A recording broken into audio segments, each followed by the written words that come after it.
अगर हम बात करें इसमें अंग क्या होता है, तो पहला होता है इसमें वृक्क, जो प्रमुख उत्तर। अच्छा, मेन तो यही है ना, वृक्के नहीं, मेन तो छान छून तो यही किया, छानने के बाद में इससे बाकी काम कर रहा है। तो मेन कौन होता है? वृक्क होता है। वृक्क जो है मानव में एक जोड़ी होता है, यानी कि ध्रुव होता है, कशेरुक दंड के दायां बायां दोनों तरफ होता है।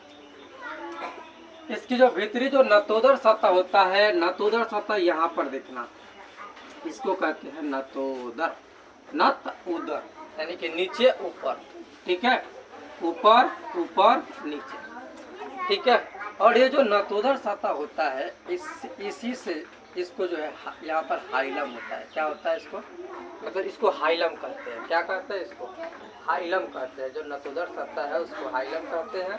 और बाद वृक्क शिरा वृक्क धमनी, यह जो हाइलम है, यहाँ पर जो हाइलम है, यहाँ पर जो हाइलम होता है, इसी हाइलम से ये वृक्क शिरा जुड़ा है, वृक्क धमनी जुड़ा है और वृक्क शिरा जुड़ा है, ठीक है। कहाँ से जुड़ेगा वो? तो जो हाइलम है वहाँ से वृक्क शिरा और वृक्क धमनी जुड़ेगा। क्या? मूत्रवाहिनी ये भी हाइलम से ही निकलती है। जो वृक्क है वहाँ से हाइलम से निकलेगा और डायरेक्ट आगे कहाँ खुलता है वो? मूत्राशय। ये खुला कहाँ? एक खुला मूत्राशय, ठीक है।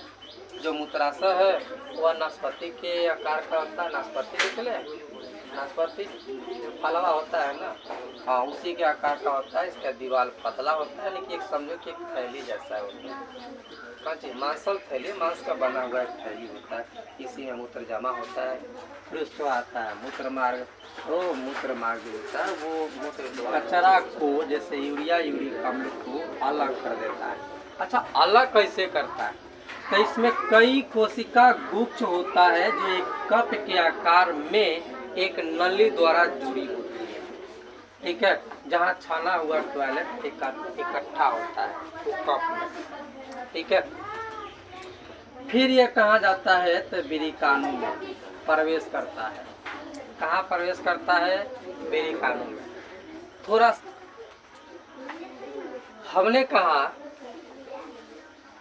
कि जो वृक्क होता है, सबसे पहले जो अशुद्ध रक्त था वो जा रहा था महाशिरा से होकर। क्या वहाँ जा रहा था? महाशिरा से होकर गया। ये जो है वृक्क शिरा से होकर के वृक्क में पहुँचा, ठीक है। जो वृक्क शिरा है, इस वृक्क शिरा से होकर के कहाँ पहुँचा? वृक्क में आया। वृक्क में क्या होगा? तो वृक्क में जो है कोशिका गुच्छ होगा। कथी होगा? कोशिका गुच्छ, यानी कि ये है कोशिका गुच्छ। इस तरह का होता है ये कोशिका गुच्छ, कप के आकार का, और इसमें बहुत सारे जो है ये कप है और ये है कोशिका गुच्छ, ये कहती है। तो ये है कोशिका गुच्छ, ठीक है।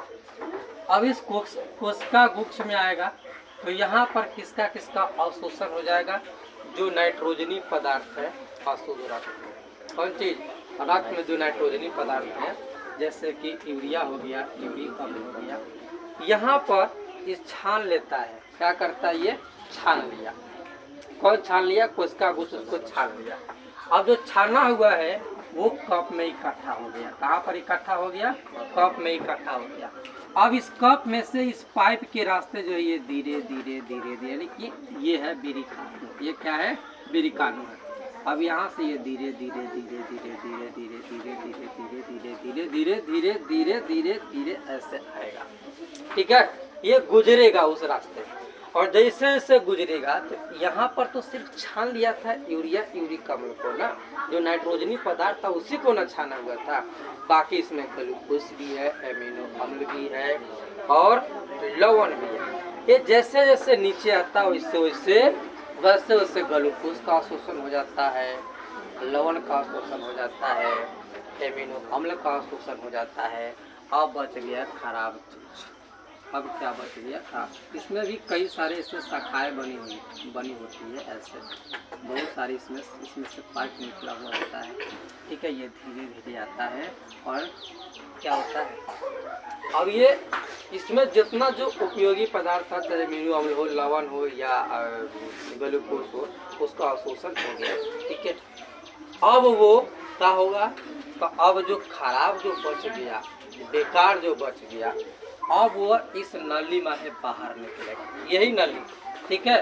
अब वो इस नली से होकर के यहाँ पर आकर के इकट्ठा हो जाएगा, और जो रक्त है, जिस रक्त से नाइट्रोजनी पदार्थ निकल गया, वो रक्त को निकल करके चला गया, वो चला गया। अब वो ठहरेगा नहीं, वो चला गया, ठीक। उसको जहाँ जाना था वहाँ पहुँच गया।